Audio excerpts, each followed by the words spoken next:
Hello and welcome all. Welcome to our next video जहां हम लोग Jharkhand public service commission Jharkhand special MCQs को discuss कर रहे हैं और झारखंड के सिलेबस को पेपर 2 को खत्म कर रहे हैं। ओके, प्रीलिम्स का काफी इंपॉर्टेंट है ये प्रीलिम्स के हिसाब से। उसमें हमारा ये 11वां वीडियो है। स्टार्ट करते हैं हम लोग। झारखंड में वनों का विस्तार कितने वर्ग किलोमीटर क्षेत्र में है? टोटल फॉरेस्ट एरिया कितना है? 23,253 स्क्वायर किलोमीटर। झारखंड के कुल क्षेत्र के कितने प्रतिशत भाग में वन है? तो टोटल फॉरेस्ट एरिया कितना है? 23,253। और ये कितना परसेंट है? लगभग 30% है, 29.3%। Okay, very important this two questions are 29.3% and 23,253 square kilometre. Jharkhand में वनों का सर्वाधिक अनुपात किस जिले में है? मैक्सिमम फॉरेस्ट या मैक्सिमम डेंसिटी आप समझ लो कहाँ पे है रेशियो के हिसाब से। मैक्सिमम रेशियो कहाँ पे है? तो वह है चतरा में। ठीक है, नॉर्थ में है चतरा, गरवा, पलामू, उसके बाद है चतरा, उसके बाद है हजारीबाग। चतरा में सबसे ज्यादा वन फॉरेस्ट है, 52.9%। झारखंड में वनों का न्यूनतम अनुपात जैसे जो कि 2.4% है, वो कहाँ है? तो वह है बिहार के पास में साहिबगंज, गोड्डा के बाद सबसे eastern north eastern district of Jharkhand. यहाँ पे सबसे कम वन है, सिर्फ 2.4%। निम्नलिखित में से कौन झारखंड में पाए जाने वाले वनों का प्रकार नहीं है? ठीक है, आर्द्र पर्णपाती वन, हाँ। शुष्क पर्णपाती वन, हाँ। सदाबहार वन, नहीं। उपयुक्त सभी, नहीं। तो कौन सा नहीं है? यहाँ सदाबहार वन नहीं मिलते हैं। Normally deciduous, moist deciduous and dry deciduous मिलते हैं, moist and dry. Okay, next. Jharkhand में आर्द्र पर्णपाती वन के संबंध में इनमें से कौन सा कथन असत्य है? 125 सेंटीमीटर से अधिक वार्षिक वर्षा वाले क्षेत्र में आर्द्र पर्णपाती वन मिलते हैं, यह सही है। साल आर्द्र पर्णपाती वनों का सबसे महत्वपूर्ण वृक्ष है, यह सर्वत्र मिलता है, ये भी सही है। साल बहुत मिलता है झारखंड में। रेनफॉल जो है मिनिमम चाहिए 125 सेंटीमीटर। आर्द्र पर्णपाती वन में आम, जामुन, प्यार, कटहल, महुआ, अमलतास वृक्ष मिलते हैं, ये भी सही है। इस वनों का पतझड़ काल मई महीने में होता है, ये है गलत। कब होता है? कमेंट में बताएं। बाकी सही है। झारखंड के शुष्क पर्णपाती वन के संबंध में निम्नलिखित में से कौन सा कथन असत्य है? शुष्क मतलब ड्राई डिसीडियस। इस वनों का विकास प्रदेश के कम वर्षा वाले क्षेत्र में हुआ है। ठीक, यहाँ पे ड्राई बोला जा रहा है। आर्द्र पर्णपाती वनों की तुलना में इनका पतझड़ काल छोटा होता है, ये गलत है, इनका ज्यादा बड़ा होता है। इन वनों का विस्तार पलामू एवं गढ़वा के अधिकतर भाग में है, ये सही है। और इन वनों में साल के अलावा महुआ, सेमल, अमलतास, खैर, पलास आदि के वृक्ष भी मिलते हैं, ये भी सही है। पतझड़ बड़ा होता है इसमें, बस टेस्टा करेक्ट। भारतीय वन अधिनियम कब पारित हुआ? इंडियन फॉरेस्ट एक्ट 1873 कब पास हुआ? 1873 में। झारखंड में वनों के अलावा और क्या मिलता है? झारखंड में वनों के अलावा जो पेड़ पौधा उसके अलावा वहाँ जड़ी बूटी और घास भी मिलते हैं, घास फूस, उपयुक्त दोनों। झारखंड में घास की कितनी किस्में पाई जाती है? तो झारखंड में घास की 200 से अधिक की किस्में पाई जाती हैं, आंसर इज डी। झारखंड में साल के वृक्षों का मुख्य उपयोग क्या है? झारखंड में मुख्य उपयोग जो साल के वृक्षों का किया जाता है वो किया जाता है नौका निर्माण के लिए। ठीक है, निम्नलिखित में से कौन सा झारखंड में मिलने वाला इमारती वृक्ष नहीं है? कौन सा नहीं है? गमहार, शीशम, सागवान, ये तीनों यहाँ नहीं मिलते हैं।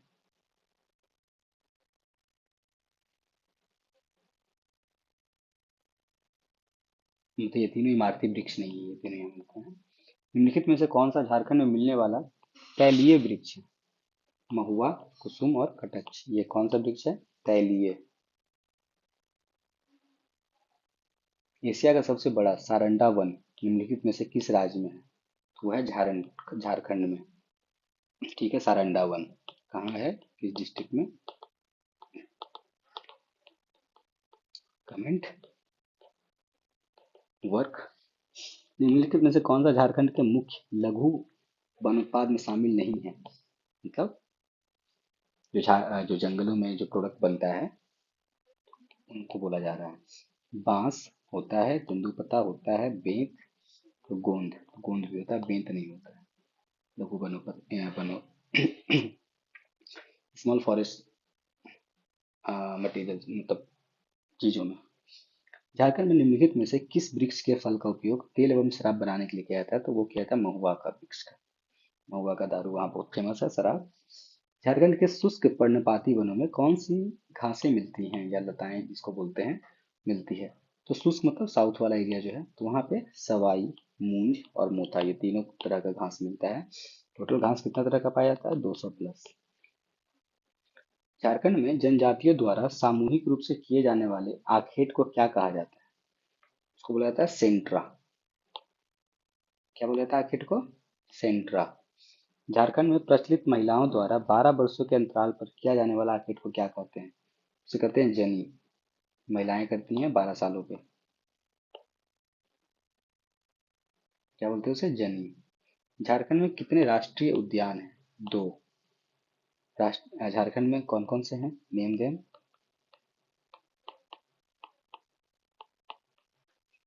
झारखंड में कितने अभयारण्य हैं? कितने अभयारण्य हैं? 11।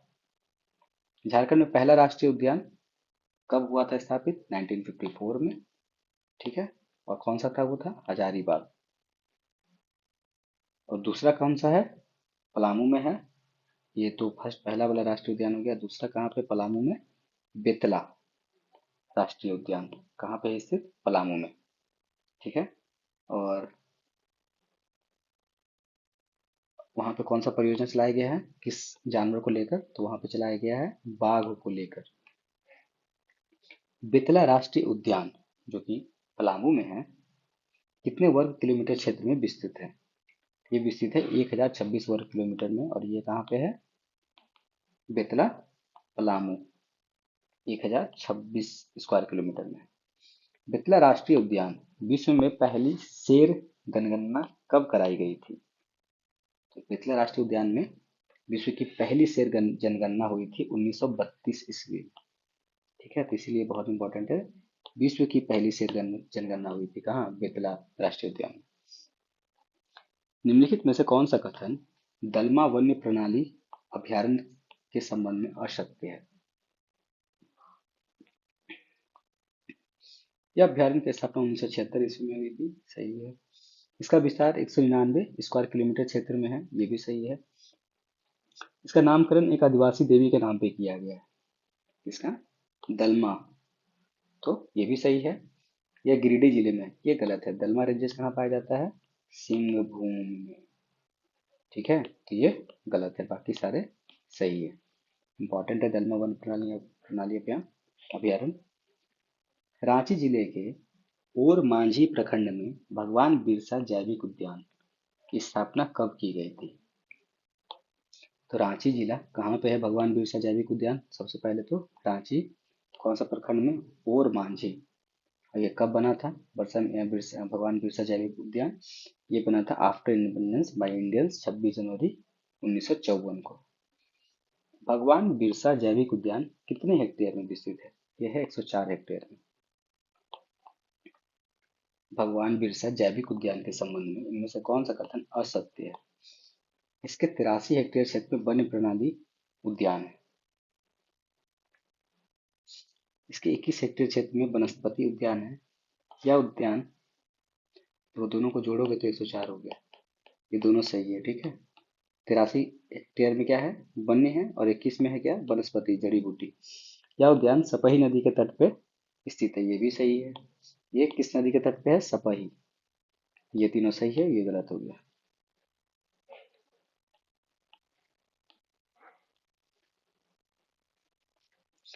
Tata steel zoological park, Tata steel zoological park कहाँ पे है, यह जमशेदपुर में। बोकारो स्टील सिटी में स्थित जवाहरलाल नेहरू जैविक उद्यान कितने एकड़ में बना है, तो ये 122 एकड़ में बना है। निम्नलिखित में से कौन सी जवाहरलाल नेहरू जैविक उद्यान की अन्य विशेषता नहीं है, मतलब कौन सी जवाहरलाल नेहरू जैविक उद्यान की अन्य विशेषता नहीं है, तो मछली घर यहाँ पे है, नौकायान की सुविधा यहाँ पे है, वृक्षों की बहुलता यहाँ पे बहुत वृक्ष हैं, बाघ परियोजना केंद्र ये नहीं है। तो पचाची वन्य प्रणाली अभयारण्य के संबंध में निम्नलिखित में से कौन सा कथन असत्य है। यह अभयारण्य का विस्तार 8.75 वर्ग स्क्वायर किलोमीटर क्षेत्र में है। यहाँ पहाड़ियों एवं वनों से घिरा एक कृत्रिम जलाशय है, मैनमेड। यह राष्ट्रीय राजमार्ग संख्या 4 के निकट स्थित है, ये भी सही है। यहाँ मुख्य रूप से सांभर, तेंदुआ, चीतल आदि वन प्राणी मिलते हैं, ये गलत है। तो चाची वन्य प्राणी अभयारण्य। बिरसा मृग विहार कहाँ पे है, रांची में है। बिरसा मृग विहार कहाँ है, रांची में। 54 एकड़ वन क्षेत्र में विस्तृत बिरसा मृग विहार कितने एकड़ में, 54 एकड़ में। इसमें से इसकी विशेषता में से कौन सी विशेषता है, विश्राम गृह नहीं, खान पान गृह नहीं, बाल मनोरंजन नहीं, पुस्तकालय हाँ। महुआ डांड भेड़िया अभयारण्य, महुआ डांड भेड़िया अभयारण्य के संबंध में निम्नलिखित में से कौन सा कथन सत्य है। यह अभयारण्य डाल्टनगंज से 94 किलोमीटर दूर छेछारी घाटी में स्थित है, सही। इसका विस्तार 8.75 स्क्वायर किलोमीटर क्षेत्र में है। इसकी स्थापना 1976 में उस समय के वन संरक्षक श्री MP शाही ने किया था, तो सारे सही हैं इसके। इस अभयारण्य का महुआ डांड भेड़िया अभयारण्य जो कहाँ है, डाल्टनगंज में। डाल्टनगंज कहाँ है, पलामू में। दुमका जिले में स्थित करुआ की 3 पहाड़ियों के किस उद्यान के नाम से जाना जाता है, तो दुमका काफी बड़ा है, इसमें 3 पहाड़ियां हैं, उसको सृष्टि उद्यान का नाम दिया गया। क्या दिया गया, सृष्टि उद्यान। तो सृष्टि उद्यान कहाँ पे है, दुमका जिले में है। सृष्टि उद्यान का विस्तार कितने एकड़ क्षेत्र में है, तो 80 एकड़ क्षेत्र में है। जीवाश्म उद्यान किस जिले में है, जीवाश्म उद्यान बिहार से सटा हुआ साहिबगंज में। जीवाश्म उद्यान। बोकारो स्टील सिटी में स्थित पार्क को किस नाम से जाना जाता है, बोकारो स्टील सिटी में जो पार्क है उसे कहते हैं सिटी पार्क। झारखंड के कोडरमा जिले में निम्नलिखित में से कौन सा पक्षी विहार स्थापित है, तो गिरिडीह खोह, कोडरमा गिरिडीह के पास है। यहाँ तिलैया पक्षी विहार स्थापित है। वेरी वेरी इंपॉर्टेंट, कौन सा पक्षी विहार, तिलैया पक्षी विहार कहाँ पे है, कोडरमा में। कोडरमा जिले में दामोदर घाटी परियोजना के अंतर्गत बराकर नदी पर स्थापित तिलैया बांध क्षेत्र में किस पक्षी विहार की स्थापना की गई है, अभी हमने देखा तिलैया पक्षी विहार की। तेनूघाट पक्षी विहार किस जिले में स्थित है, तेनूघाट पक्षी विहार बोकारो में स्थित है। Very important question it is. तो 2 पक्षी विहार हमने देखा। चंद्रपुरा पक्षी विहार तीसरा किस जिले में है, तो वह है बोकारो में। तो बोकारो में 2 पक्षी विहार है, तेनूघाट और चंद्रपुरा, दोनों कहाँ है, बोकारो में। चंद्रपुरा पक्षी विहार में जाड़े के मौसम में किन पक्षियों का आगमन होता है, अफ्रीकन, साइबेरियन, यूरोपियन, सभी। साइबेरियन पक्षी आती है ऊपर से, रसिया के साइड से। ईचागढ़ पक्षी विहार किस जिले में स्थित है, ईचागढ़ जो है वो ईस्ट सिंहभूम में है, साउथ में पूर्वी सिंहभूम है, वहां पे है ईचागढ़ पक्षी विहार। स्वर्ण रेखा परियोजना के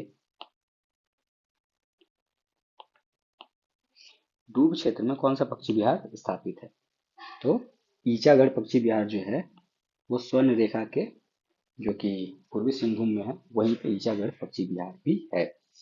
उद्धवा पक्षी विहार, उद्धवा पक्षी विहार फिर से बिहार के साइड में है, वो है साहिबगंज में, उद्धवा। ठीक। उधवा पक्षी बिहार का कितने उधवा पक्षी बिहार का कितने वर्ग स्क्वायर किलोमीटर में फैला हुआ है? ये फैला हुआ है 5.5 स्क्वायर किलोमीटर में। उधवा पक्षी बिहार को किस वर्ष मान्यता मिली थी? तो उधवा पक्षी बिहार को 1991 में, जब एलपीजी कानून हुआ था उस समय मान्यता मिली थी। That's all. प्लीज, दो होमवर्क करना है। हमने डिस्कस किया यहाँ पे 11 अभ्यारण्य को और 2 पार्क को। तो वो तो इसके बारे में हमने जान गए। 11 को एक साथ आपको इसी वीडियो से कमेंट में एक जगह नोट डाउन करके 1 2 3 4 कमेंट कर दे, ताकि सभी लोग देखें और यहाँ पे 11 अभ्यारण्य को एक साथ देख सके। You can get it from the video itself. We have discussed the 11 all. Or that's all for today.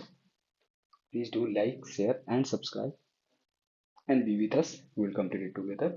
Thank you. Thank you for your patience hearing.